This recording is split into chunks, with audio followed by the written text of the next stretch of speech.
Hello, everyone. Welcome to another exciting podcast episode. We have Max Hasman with Angell Hasman Associates.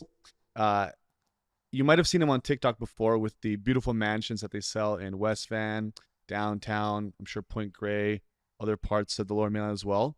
Um, without it's giving away too much, I'll let the man say it for himself. Why don't you tell us how you got your start with TikTok? Because you have, what, 500,000 followers, which is quite a bit.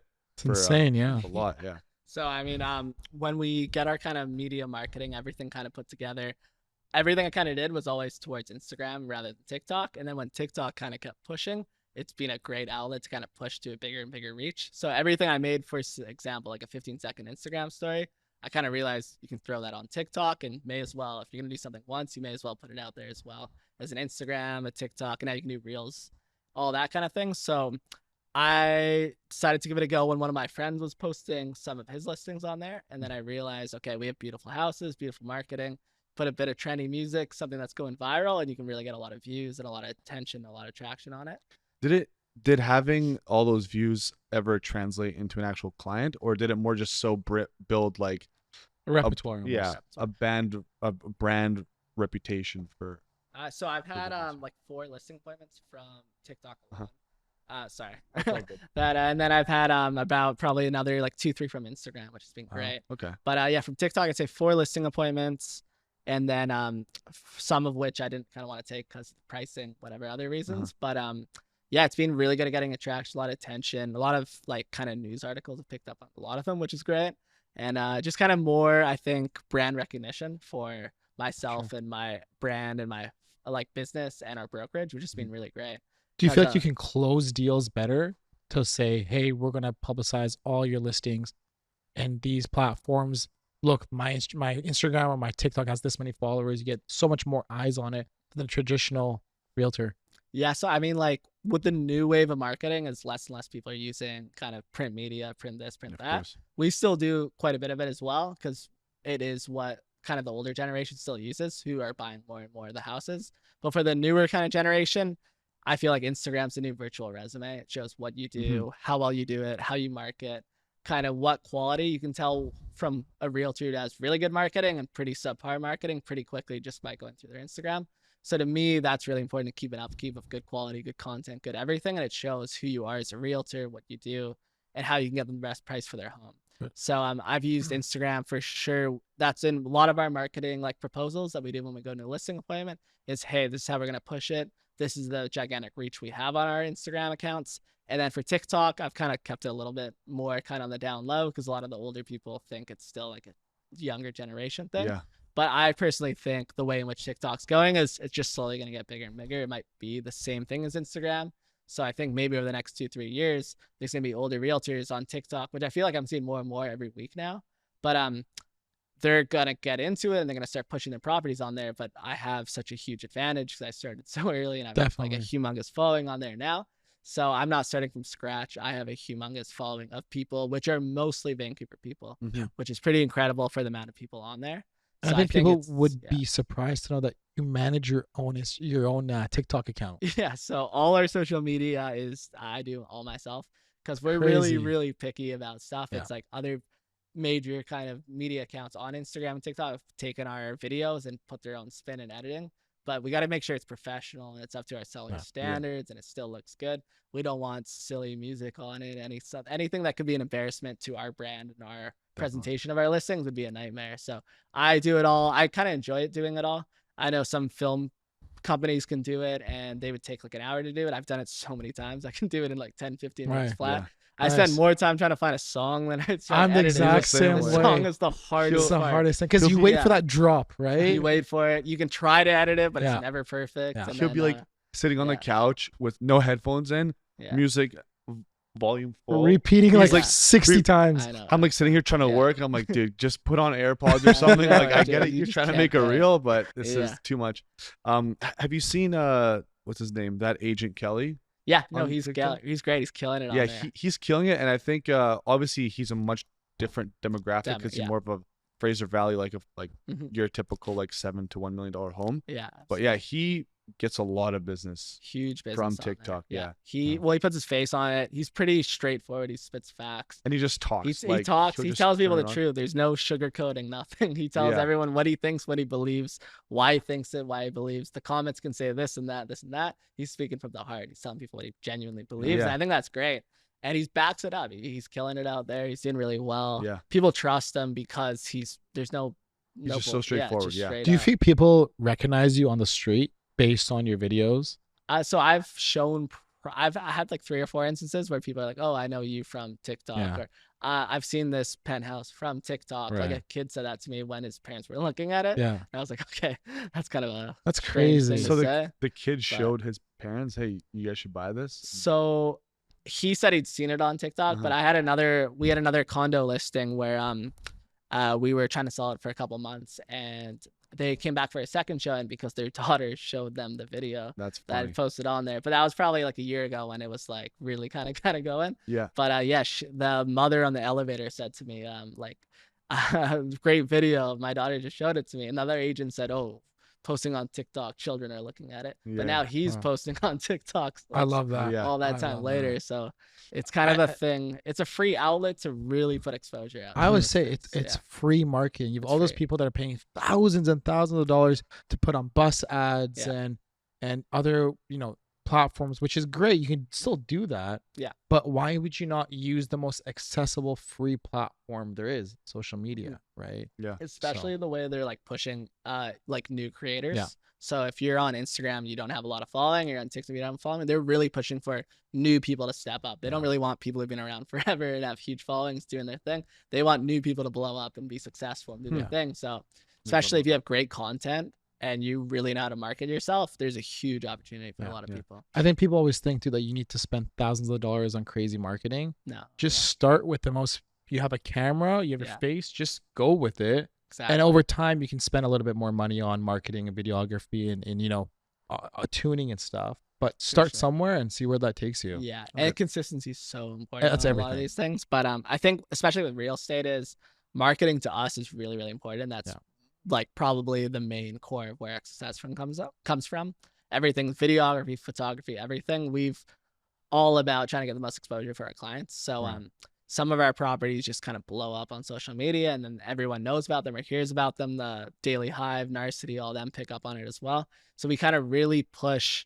Content is really important. Everyone wants to see stuff. They don't really want to read stuff. They want to see something amazing, and then they kind of follow it up. And then if they're interested, they kind of read up on it too. So to me, it's like you see some realtors that don't spend a lot of money on marketing, and it really shows compared to realtors that do. Yeah. So it's like some real estate videographies are cinematic worthy. They can win awards. Some of them are so beautiful. Yeah. And then some of them are done on like a gray, stormy day. No flash, nothing special, cheap camera, cheap There's like edits. grass cheap all over the shots. driveway. I mean, with that being It's- said, it makes even such if a huge difference. it makes a huge Yeah, difference, but I think even that person is still way more ahead than that person that's not doing anything. for sure. Because Right. we always say it's like when we go to a photo shoot or video shoot, you spend the same amount of time doing a great job compared to a crappy job. It's like you're still gonna go there, you're still gonna sit there, you're gonna wait for the photographers.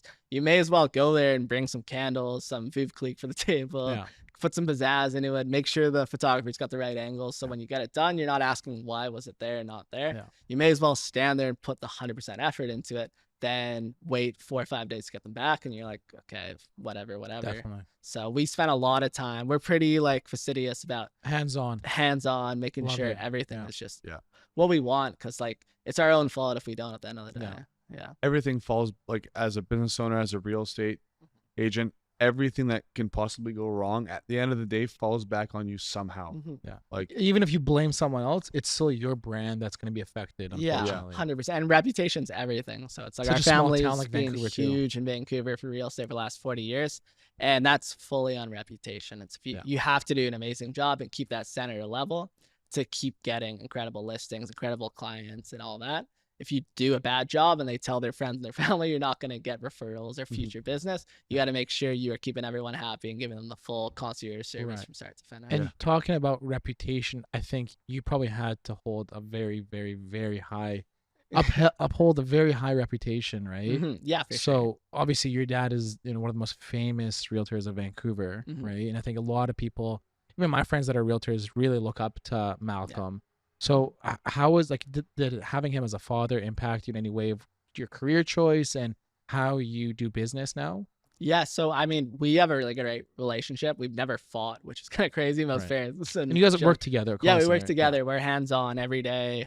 He'll do maybe 3 showings. I'll do 2 showings in different houses, and then we'll be at 1 or 2 at the same house at the same day if we Right. need more hands on kind of thing. So we're we're together every day for sure. So we 100% a lot of realtors look up to him and love his marketing, love what he does and how he's kind of made a name for himself. Now he kind of put Vancouver real estate on the map in terms Definitely. of like how to market your property like properly. Yeah. So a lot of his inspiration, everything he did is when we used to go to Los Angeles a lot, he'd get all the real estate magazines. It's like a lot of people don't know this, but in LA in like the early 2000s, all the houses were shot at nighttime, and nobody did that here in Vancouver. The Twilight So the shots. Twilight shots. So Yeah, he's looking at them all, and he's like, "Why aren't we doing this?" So he brought it here, started doing Twilight shots, put a beautiful car in the driveway, and you're selling a dream. You're not just selling the house. Yeah. You're Like you selling come the home after whole work, package. it's sunset. Yeah, so that was, it's like crazy to believe. He didn't start it, but like in Vancouver, he pushed it and kind of did it. And now everyone does it. There's so much more show and pizzazz in terms of marketing with a nighttime Twilight shot compared to a daytime. So I'm always shot. curious, the collabs you guys do with very high-end vehicles, right? Whether that be the Ferrari, the Lamborghini, the Aston Martin, so MCL or wherever those are. Do you guys have some sort of partnership that you guys work together with? We got really great relationships with them. So a lot of them host their events at some of our houses. We have high clientele kind of thing. We rent some of them. We pay to rent some of their cars. And yeah, we just kind of, it's all about reputation. It's all about having great relationships with people. So they do us a favor, we do them a favor. If we got to pay a couple $100 to get them to leave it overnight, we make sure they leave it, because we don't want a big empty driveway. It's For sure. kind of, it's all about show to us. It's like we don't want to present a $10 million house and it's not at its 100% potential. It's like we'd rather make sure, let's spend some more money here and then let's completely impress our clients and let's make it unbelievable. Not just for them, but for us. If the house doesn't sell, at least we presented it beautifully. Other people saw it presented beautifully, and like people are admired by what we're kind of And you doing. did everything that you could. Like you had all your eggs in one basket. You have to make it perfect. Exactly. You Otherwise, can't you'd be say like, you didn't "Shit, do I this, should have you done didn't this do or that. this." You Yeah. did I think- everything. You I could. mean, from an outsider's perspective, I see a lot of these new realtors in the bottom of the bottom, right? But like the cheaper condos and stuff they're selling, they're going all out. They're still wearing a suit and stuff. And I feel like a lot of these, the luxury guys slowly get a little lazy. But what I've seen from you guys is you guys are just going full force and not even having a little blip on the road. Yeah. Right? So like I think a lot of it comes from pride too, and how much you enjoy the industry and what you want to put out. So we have this group, this team in Abbotsford that come in and joining our brokerage, and they're killing it. They're the 2 nicest guys. They got 2 great assistants working for them. They're killing it. How And they partner up have, with you guys? they're joining our brokerage, their team. Oh, okay, gotcha. So we reached out to them and said, hey, we love your marketing. We love everything you're doing. You guys are the perfect example of who we want working for us. And they have these beautiful like 1.8, $2.2 million houses, and they're putting $400,000, $500,000 Ferraris and Lamborghinis. And it's like, it's stunning. They're so hands above anybody in their entire industry out there in Abbotsford, because most people wouldn't spend the money to And do how old that. are these guys? They're in their, I don't know exactly. I think they're in their late 30s. Okay. So if you follow them on Instagram, Jeff Houlihan and Ben O'Reilly, they're killing it out there. They just joined our brokerage, and like everything they do is like the same marketing you would see on a Top 10, tier. $20 million house. And it's the perfect fit for our company. So we're so proud they joined. Right. But it just shows what you can do if you really want to do it. So it's like you see houses when they're iPhone camera pictures, and you're thinking like, come on, if I had the opportunity, we would knock it out. The The thumb park. in the corner of the photo, Yeah, blur. just like silly stuff, and it's tough if you're into the industry to see that when you know the amount of people who would like cut their finger off to have an opportunity like that. Yeah. So I think just basis them. I know, like we know someone who's a realtor in Toronto, Mhm. and remember you kind of pointed it out where they're putting a video out there of a house. And Video's great. The video's beautiful. Like obviously someone was very professional doing it, but it's like, yo, would it have taken you 2 more minutes to cut the lawn? yeah, You know what I mean? Like Cut the lawn, just blow the just grass clean off a of little it. bit, right? Right, Like I for get sure. the house is a tear down, but if you're gonna show the inside, Mhm. vacuum. It wasn't a tear down. In that area, it wasn't a tear down. Sure, but it needed a lot of work, right? Right. It wasn't a house that was ready to go. So, I mean, I think it's just putting that extra bit of love and effort into For it sure. really shows. And whether you do it for the deal or not, it's your brand, like you said. It's your everything. It's like Yeah. we always, if we're going to go to a photo shoot, video shoot, we always make sure we come 20, 30 minutes before the videographer gets there. If the kitchen's covered and stuff, we make sure we put it in the drawers, get the bathroom, put the toilet Someone rolls had a party away, there put the the night toilet before. lid down. We make sure we're not just presenting the house, presenting ourselves. So it's really important to us to make sure we just make it the best we can possibly make it. Right. Have you guys ever walked into a house that maybe had to be cleaned or shot photos of or videos, and the place is just a mess, or like someone had a big party there and like the person doesn't really know that it has to be clean? Yeah, honestly, lots of times. Yeah. But like again, we don't mind, even though like it's not our responsibility. Yeah. We've gone there early. We usually go there early in the day, and if we get there and it's not how we want it, I'll go rush home, grab a blower for the driveway, and clear Yeah. out all the stuff. Malcolm too, or no? No, he does. He's does too? more hands-on than me. He That's makes sure awesome. everything's. That's He's so cleaning cool. the tables. He's making sure it's absolutely perfect, cause we just want to present it as best as we Yeah. can. It's a little bit frustrating, obviously. You show up there and there's a Sure. bomb gone off in the place, but at the same time, if you went to my house today, right now, there's a bomb went off. Like everyone lives their family life. You Yeah. can't just clean it up. But in terms of like marketing, you want it to look like a Four Seasons hotel. You want it to Pristine. look like nobody's living there. Yeah. So it's really important. Presentation's very important. So For those, I would say realtors specifically, or I mean, really any business that, I mean, you start off, you don't just hit the top of the tier, right? You kind of No. start off the lower end market and you have to work your way up. What kind of advice would you have for them to those that are idealizing becoming luxury realtors? I would just personally tell them to stick to what they're doing. Okay. Like if you're Stay out of my lane. if I don't want to see you. I don't want yeah. to smell you. I mean, if you're super successful in what you're doing and you're knocking out 800 grand, 900 grand, $1 million condos, keep doing it. If you spend your entire summers door knocking or going after properties where you don't have a lot of experience, a lot of those people are going to turn you down. They want someone who's sold a lot of this stuff already. Yeah. But if you go and sell lots of properties in your market in areas that are selling very more at like a turnover rate, if you do a great job for them, they're going to tell their friends, they're going to tell their family, and then you might be able to get those opportunities. So it's like, I think if I was in that kind of space, I'd rather do a great job with people I'm doing, stay super successful, and then use that to kind of branch out for the odd $5 million, $6 million, $4 million house. If you're the buyer or the seller, a lot of people get fixated on, hey, I want like a 10, 12, $15 million house, but you could It's an ego thing. You could sell Yeah. 10 and $2 million houses or 10 800 grand condos before you sell that $12 million house. Yeah. Some of them take a year, 2 years to sell. So it's like, it's great for your marketing, your brand, and everything you're doing. Yeah. But at the end of the day, it's all about how much money you can make at the end I of mean, the day. even when we compare ourselves with other construction companies, I think especially those that kind of got shot a little hard during COVID, and even the recession that we're almost facing right now, are those that have too big of an ego to take on the smaller stuff. Yeah. Right. They're like, you know what? No, I used to do, projects that are 500K and over. I'm not touching a single bathroom. Yeah. Whereas for us, right, it's not an ego, it's a business, it's right? business, And we still want to help anyone we possibly can. And so taking on those smaller projects and taking the bigger ones really builds us as a brand that people can rely on to do everything. Yeah, like speaking to ego, I feel like in the first 5, 8 years, you can't really have one because like there's certain jobs that I would want to do. Like for example, let's say a tower, right? So I would want to do drywall and painting for a tower. But if I'm killing it in like the smaller space of like renovations or custom homes and I have constant repeat business, then maybe like spending hours and hours trying to get a building where your profit margins are slim. Yeah. You're not really familiar with it. It involves a lot more management and time of yourself. The only reason I want that tower is for my ego. Yeah. There's really no other reason that I want to just say, oh, that tower over there, I was a part of it.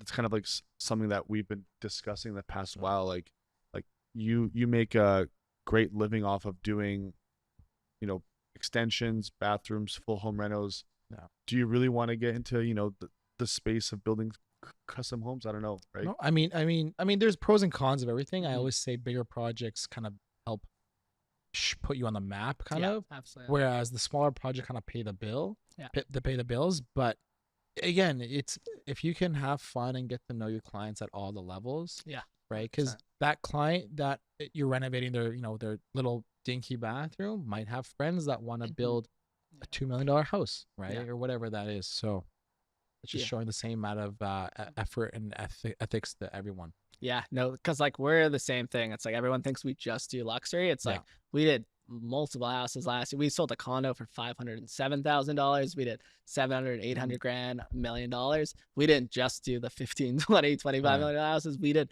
everything in there because we know with our marketing and our brand, everything we can do, we could sell this at a pretty reasonable rate if we market it, we price it right, we do everything we want to do and get them a great job and our clients are happy. So at the end of the day, we take business which we believe we can sell. It's like a lot of agents take listings because they want their name and their brand, but we only take listings that we believe we can sell. We turn down more listing appointments than we take because we don't want to overpromise and underachieve at all. So that's super important to us because why would we spend all this money marketing, show it 30 times, and then 6, 8, 12 months later, they decide we didn't get it, we're not going to sell, or they give it to another realtor. And we just wasted so much time and effort on something which we didn't really believe from the start we could sell. So everything we take on, no matter what price point it is, we genuinely believe we're going to get it sold. And then why does someone fire their broker and go to another one? Like, what are the main reasons? Is it just because it doesn't sell, but necessarily that's not your fault? It's just the market doesn't want that specific house. At the end of the day, there's tons of reasons. If someone didn't do a good job, they didn't do what they promised, they didn't love the way they was marketed, it didn't sell, would be the main factor, of course. The listing expired and they wanted to try a new approach, a new refresh, anything like that can happen. It's at the end of the day, the market obviously can be an issue as well. But what we're finding, even like a slower market, the good real estate still sells. It's if you price something well and it's a great property and there's nothing really else like it, there are buyers. So setting expectation. Absolutely. I think maybe, and I'm just speaking out to him, correct if I'm wrong, I think those that maybe get fired are going in with it with excitement to just get the deal, whereas the expectations were set. So when the house isn't selling, they're going to be to blame because they didn't put their foot down with their client to tell them the reality of what their home's actually valued at. So even if like we have a property and it doesn't sell at the end of the day, or we get an offer and it's lower than what they wanted, we were straightforward with them from the front. So they had no thoughts. We didn't say anything we didn't actually genuinely believe. So we have lots of times where it's like, we never misled you from the start. We genuinely told you this price. You want to try harder. We tried everything we could. And now we got an offer at around this price. This is what it's probably worth. So that kind of helps us in the long game. It's harder when you overprice a listing and you're getting offers where it's probably in the range of which it's worth. And now you can't close it because you told them something ridiculous from the start, or you just told them what they wanted to hear. And then now you're never going to close it because you've just set the expectations way out of. So on the topic of hardship, I know we kind of touched on it. We guys go and clean up and stuff every so often, but what's your day-to-day look like? I mean, I think from when you look at TikTok, you would just think you roll up in a nice vehicle, you go there, you hold a bottle of champagne, and the client just walks in and buys it cash and runs away, right? That's what it looks like. What's it looks like, right? That's why a lot of people don't like realtors, because you're like this. Didn't do anything, right? So, but I mean, I feel like this current generation just wrapped on like selling sunset and $1 million listings. They see all this and that. But I mean, we show, I would say, it depends on the market and how busy and everything that's going on. We'll probably show between 4 and 7 houses a day. Sometimes at the same house, we can line it up back to back, which is easy. But yeah, we're pretty busy in all the markets because it's just myself and my father and my brother kind of taking everything on. We just have a family-led team. We've had so many realtors reach out to us wanting to work for us or do some sort of collaboration, everything like that. But we've always kept it in our family kind of core because we'd prefer to be responsible. We don't want to make excuses for other people. We want to get done what we promised to get done. So it's quite a lot of showings. We go in the office. We're really big right now on kind of pushing our brokerage. It's a very it's a very successful luxury brokerage in not just Vancouver and Canada. It's sold some of the biggest houses ever in Canadian history. So we're really kind of looking forward to kind of expanding it a little bit more now. Before it was kind of more West Vancouver, North Vancouver brokerage. And now we're really all over the city, all over the Tri-Cities. South Surrey, White Rock, everywhere, Tawasin. Yeah, we're kind of taking over everywhere. So as of recently, a lot of that has been kind of marketing pushing. I run the Angell Hasman Instagram page, which pushes a lot of our properties everywhere as well. So you have that on your books on top? Yeah, because we're so fastidious about putting out just like content the way we want content. We don't really want to put someone else in charge. So like I'm too kind of like I want everything done my kind of way, and like a lot of us are kind of like that too. And it's because I know what Well, works you did and a I know great what job doesn't at work. it. Yeah, thank you. Is it thank is you. it sustainable, you think? Because even when I started my business, Mhm. I was working crazy hours. Yeah. Right? Like there were days I was working solid Mhm. 18-hour days, and I thought myself like I would love to tone back and keep the momentum going and hire people and outsource, but I just don't trust them putting the level of quality that I expect from my business, right? Mhm. So for you, I mean, have you thought about, I mean, I know you've been approached, but there must be a point where you have to start delegating some sort of work, right? Yeah, I mean, for in terms of like showings and our actual selling the real estate side, we're never gonna kind of do that. We want to keep it all in house with us. But in terms of like marketing and stuff like that, maybe we could kind of approach other people and do that. We've had so many people reach out, but at the end of the day, it's like sometimes I see stuff other realtors are posting and they're paying marketing companies doing this and that. It's like I don't want. Do you that. enjoy Well, it? Do you enjoy I doing actually it? do enjoy it, Yeah. but of course it adds up. And if For three sure. realtors are texting me at the same time to do something, it's 11 o'clock at night, and I've just worked an 18-hour day. I don't really want to do it, but I get it done because we have a lot of pride for our brokerage. I started later. I didn't build it from the ground up. I'm happy, but I'm also very, Put in very, the very. sweat equity. Yeah, you got to put the sweat and work in. Yeah. And if we're doing so well right now with our brokerage and we have all our agents are killing it in all their areas, I just want to have them all super happy, super successful, just doing their thing at the same time pushing our brand and our business everywhere. Couldn't you just let's say like hire someone, show them your whole TikTok account and be like, I want you to do stuff like this. If it's not like this, then you're He fired. says it because he says it to me too. My project coordinator will call me and almost yell at me. He's like, "Why the like? What are you doing?" Because right making now? TikToks 4 hours a day, he's like a Right? 16-year-old girl. Like Yeah. sometimes like I'll sleep at like 4 or 5 in the morning because I've stayed up all night making like 6 reels, right? Yeah. And I love it, right? And I just want it my way. Exactly. And but even I understand it's not But sustainable. sometimes you have to realize your way and someone else's way, maybe like a 10% deviation. Yeah. And it doesn't matter at that point. No. Like, so for this podcast, for example, he made all the reels so far, right? He would post maybe one a day. That's for why sure. usually I'm mostly in at my face. yeah. One a day for sure, and a few stories, right? And I'm like, yo, there's Fiverr or whatever. We could pay someone $10.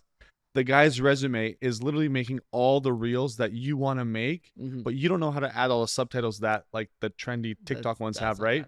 But this guy does. You pay him like $6 or $8 a reel.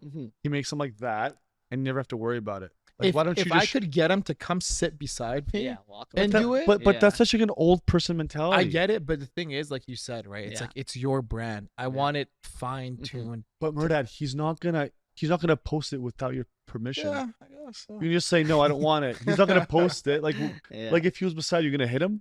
What are you gonna do? No, not like that. I told you. Yeah, you idiot. Yeah. No, but like actually, I feel like if there's anyone out there that knows your TikTok account very well, and be like, yo, Max, I know exactly what you're looking for, then I feel like it's worth to reach out to you. Yeah. To save you the like few hours a day. He's listening, but in his head is like, shut. It's shut really, up. it's really funny because like it's like I've it's had like an addiction. like brands and business reach out to me to post one of their things on TikTok, and Fiverr's one that reached out to me and paid me to post on there. Yeah. So like I know what Fiverr is, but I don't know. It's one of those things. I enjoy it. Honestly, finding the song is the hardest part. I can edit a video in 10, 15 minutes flat. It's finding the song that works and it's professional. It's the hardest part. Personally, when I listen to or when I see a TikTok, I really don't care about the song too much. As long as it has some kind of like beats per minute that's active. For me, it's all about the song. Then it's song's fine. important because that's the way how they push it out. If you're not using a trending audio, it's not. If you use for sure, use but a if you trending use audio. a song from like 5 years ago that's not trending right now, you're not gonna get any viewership. It has to be specific. I get that because like if you were to put, I feel like today if you went home and you made a reel of that corn kid, you know the it's gonna do so much better than like a random. I get that, but as long as you're using trending sounds, then I feel like it's all good. Yeah. I'm just trying to save you guys. Hey, I'm just trying to be a good guy here, right? So, I'm trying to save you guys some time. On a different talk. So we kind of started we talked about all your real estate career, but moving even before that, what did life look like before real estate? Where did you start from, and how did you get where you are now? I mean, I grew up in West Vancouver my whole life. Which high school did you go to? I went to Collingwood High School. Right. Yeah, and we, I mean, just did our thing in there. I've only really known West Vancouver. And then when I graduated high school, I went to University in San Francisco. I was playing soccer on and off down there. Nice. and I got my business marketing degree and really kind of enjoyed the business side of how brands and everything work. And then marketing was always something I kind of specialized in. So that was something I really loved. I mean, San Francisco is a really cool city. It's a very sporty city, which I loved. It's like you got the Golden State Warriors, the Giants won the World Series when I was there, and like I don't even like baseball, but it's like the parade and the whole city's going crazy. They had the Super Bowl in the second year I was there, so it's like as a sporty guy, like it was the most amazing time. Right. And then Steph Curry just did his thing for 4 years, and it's just hard not to watch. I never watched basketball in my life, and then I ended up watching like 75 game seasons. If you live in San Francisco, you gotta watch it. You gotta enjoy it. It's like something special. What's the like we were talking about earlier? So obviously we've talked a lot about luxury real estate. Our viewers and ourselves can't afford luxury real estate. You were saying affordable housing. You think affordable? I mean like condos, homes. The prices are ridiculous. Yeah. But you feel like the luxury homes in Vancouver are actually fairly priced compared to other parts around the world and what you're getting for it. Yeah, I mean, so in Vancouver, obviously there's a huge affordability issue. Yeah. It's the lower end of the market is at an pretty extreme rate. They're getting screwed. People can't afford to move or live. People who could have afforded to live here 15 years ago are getting pushed out the city, which is obviously super unfortunate. Right. In terms of like the luxury market, though, it's like if you're buying a penthouse in a Four Seasons hotel or in a Peninsula hotel in Shanghai or New York or London or Paris or Barcelona or anywhere in America, you're looking at 50, 60, 80, $100 million places. If you have a beautiful mansion in Point Grey and you kind of put that into equivalents to like the Hollywood Hills, it's going to be twice as much money. So people always say, oh, that's ridiculous. That's crazy. That's crazy price. But at the end of the day, in terms of internationally, it's not really that insane. Yeah. Canadian dollar is much cheaper than US dollar in the end of the day.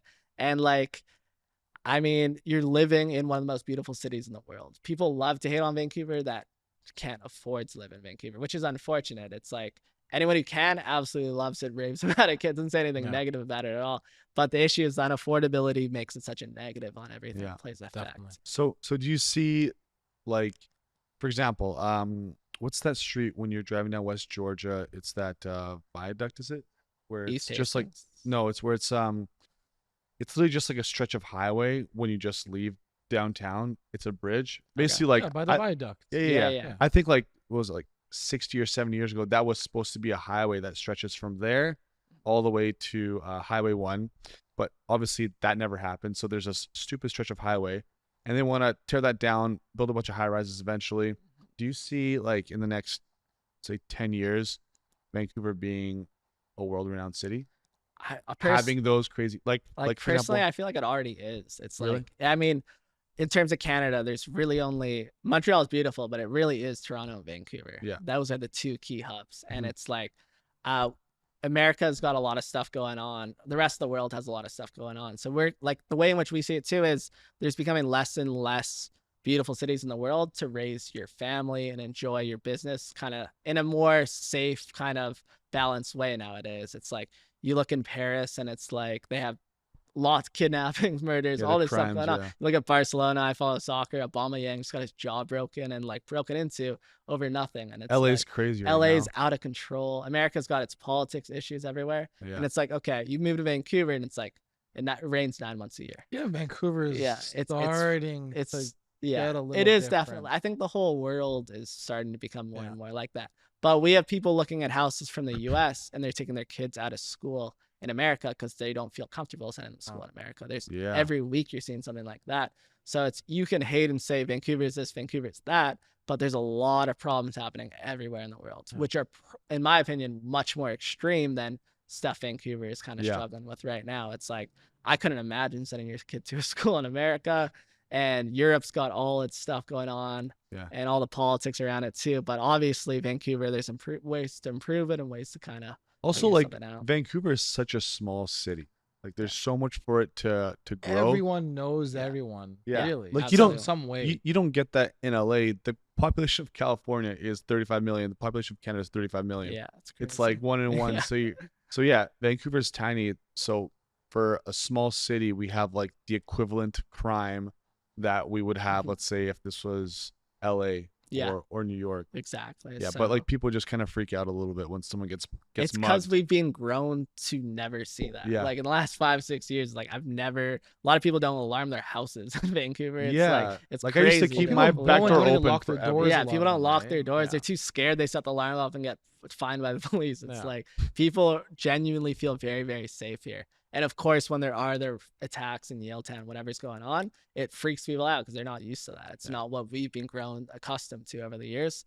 But at the end of the day, it's just Vancouver's becoming a bigger, world-renowned city. There's more crime in bigger cities. So on the on the topic of renowned and affordable housing, you guys are selling what, a 34.5, right? Am I right? Yes, $1 million penthouse in the Shangri-La. Yes. And that's how many square feet? It's 4,500. I gotta look that up. What's What's the 2-story or 3-story? It's at 2-story. What's two the story. price Yeah, per it's square around foot on that then?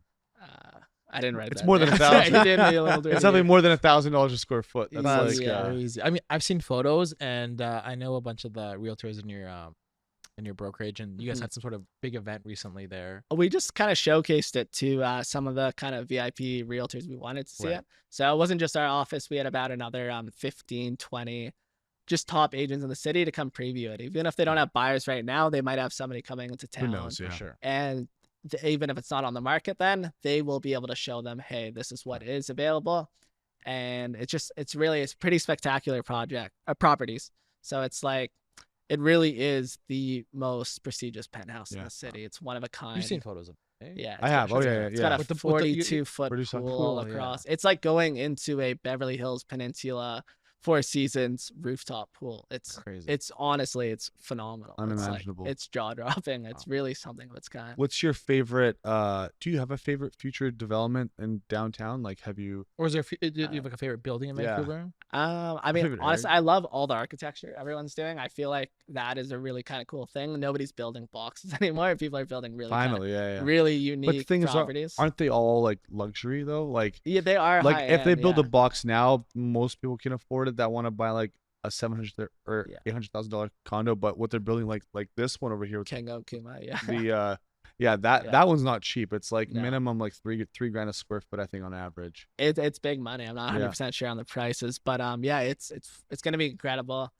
With the land raising in Vancouver, it's gonna be harder and more difficult to be able to build properties unless the government's kind of stepping in. That are gonna become more affordable. That's why when some of these buildings build a property, they also have to help do something for the community and do either a park or build rental units or for a chandelier hanging under a bridge. Yeah, that as well. But I mean, that wasn't they paid that out of their own pocket. A lot of people say that's like tax dollars. That was fully their money. So that was something but didn't they have to do it? Well, it's like art installation, so that was kind of their thing they wanted to pitch. I think they've done other great things for the city in terms of adding more stuff.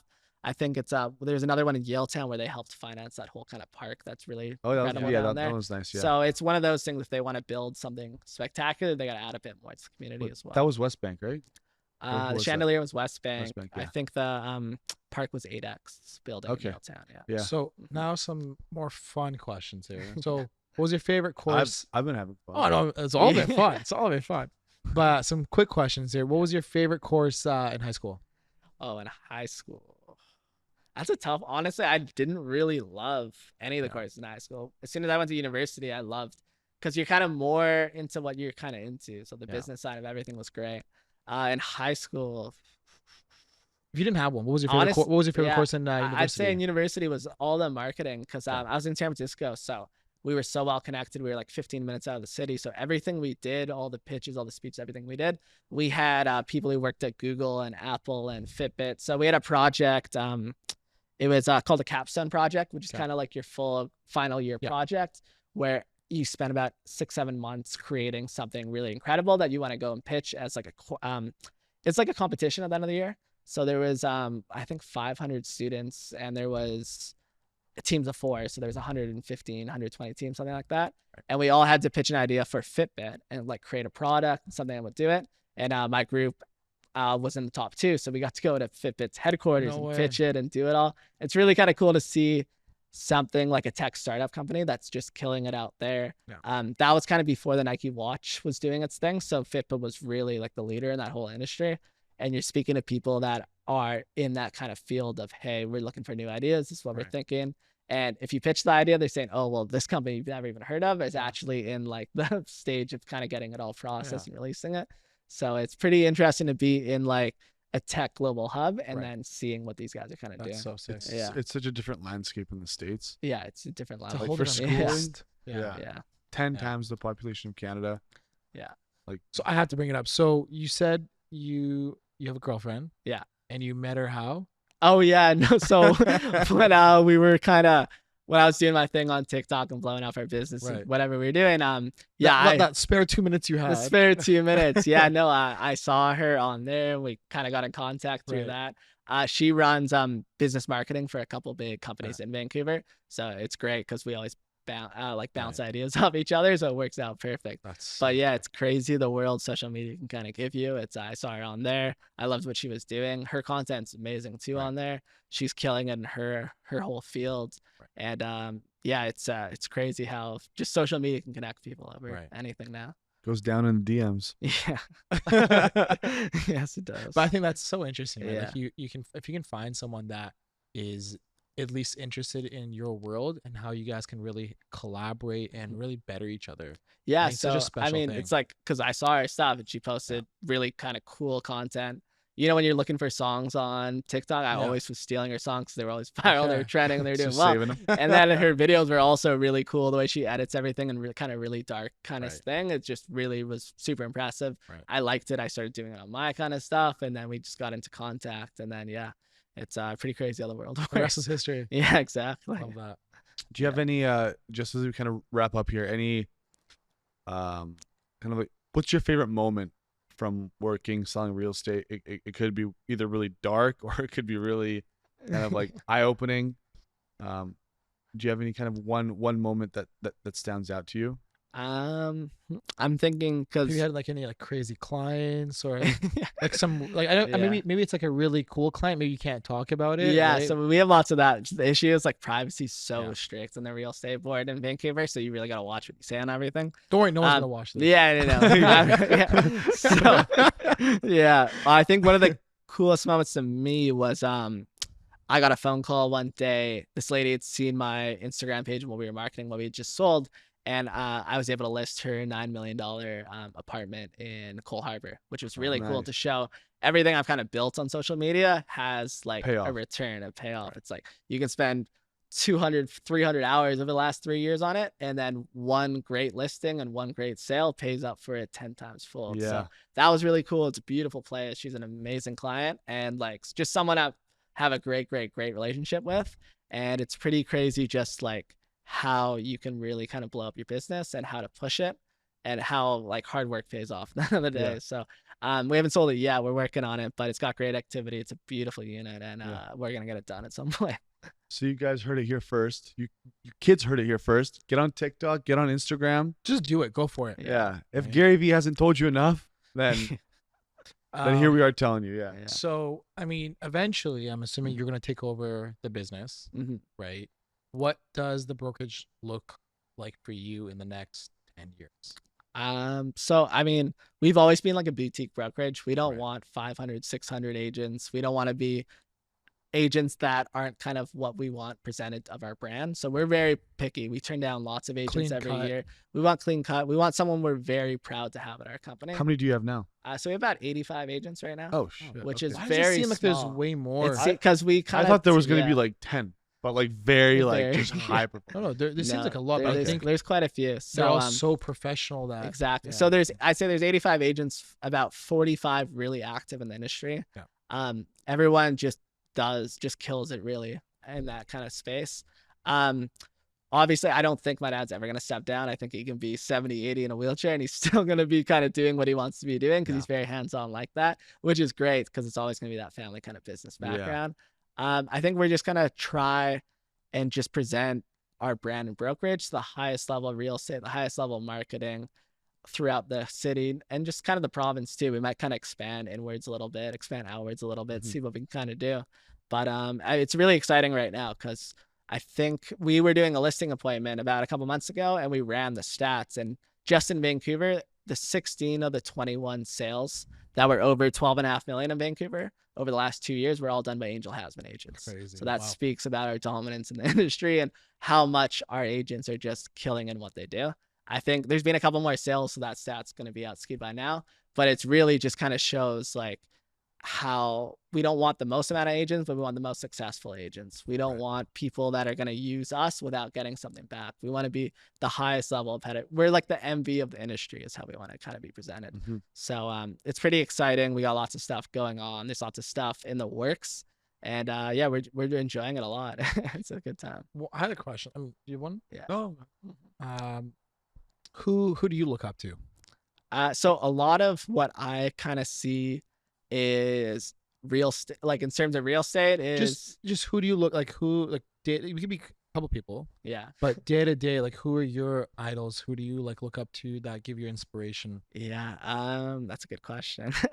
I think I'll start with real estate because that's the easier way to push. A lot of what I kind of push in marketing and everything I love to do is all kind of the Miami, Beverly Hills marketing and pedigree and everything they do. So it's like I've read the Ryan Serhant books, I've read the Josh Allemans and all that stuff, and I love what they do. But there's a lot of kind of smaller people. If you don't know too much about the industry, absolutely kill it. So there's like a film group in Miami called Lifestyle Production Group, and everything they do is just like on our scale, but 100 times more. So everything we do now, I'm trying to push it to that level. Obviously, it's a bit harder to get it. They got the weather, they got everything kind of going in their videos, but we're trying to sell more than just that. We're selling a dream, which they're doing over there. So we're trying to kind of create a bigger image of what we're doing by using kind of what their ideas or what their pictures or their songs or anything we think would look really, really good with our homes out here. There's a lot of great agents too on, social media. You can kind of follow the day-to-day lives and see what everyone else is doing. The New York industry is incredible. Daniel Daggers in London is just incredible agent, kills it out there too. And even like the smaller people, it's like you keep mentioning Connor Kelly. I think he's killing it in what he's doing.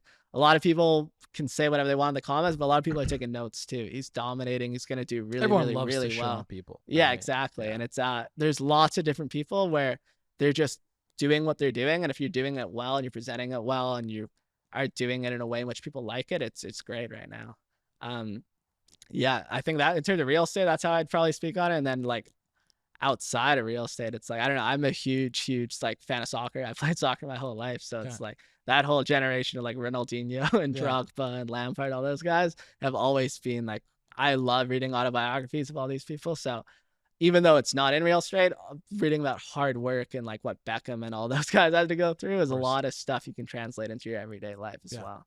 So yeah, that's kind of people I look. I think that's beautiful. I mean, yeah, I think every industry there's something to take away from it. Yeah, and incorporate that into your own personal life. Yeah. You good? I'm good. I'm just trying to read what the hell Michael wrote up there. It says like. Oh, I think we covered everything I was kind of expecting to say. Thank you guys obviously for having me. It's nice to speak out, and I think this is one of our better podcasts for sure. Yeah. Okay. It's more fluid. I think I think the questions were on point. Okay. I'll ask one last question. Yeah. Who do you think would be a good guest on our podcast? Who would you like to have sit where you're sitting? And we don't know any soccer players. Okay. Because I know Sean Garland. I think he'd be a great ad because he's new to the industry. Yeah. He's started a bit slower, but he's just absolutely killing it right now. He's got a beautiful listing for $7 million. He's doing well. He's working hard. He's doing his agents opens. He's kind of doing everything you need to be doing when you're starting off. And he might be a great addition to kind of say, hey, this is what worked. This is what didn't work. Hey, this is what I'm doing. And I've had great success with it. Sean's kind of gone full circle, right? Yeah, he's gone full circle for sure. He started from the bottom and worked his way kind of up. Even though he had great mentors and had great stuff, he has figured his own kind of path, which is important because it's like every realtor can do this and can do that. It's all about your personality and how you can present yourself. And he's going to do great. So I think he'd be a great kind of person to add as a guest because he'll be able to tell younger people that are newer to the industry how to kind of make it for themselves. Definitely. Love it. Well, on that bombshell, I think we're going to wrap up our podcast episode. Appreciate you coming on. Yeah, Max. thanks so much. I think a lot of people Absolutely. we're looking forward to having you here, and I know we were, so thanks again. Amazing. Thank you guys. Cool. Awesome. Okay. Perfect. Stay tuned for next week with a special guest, as always. We'll catch you then. See ya.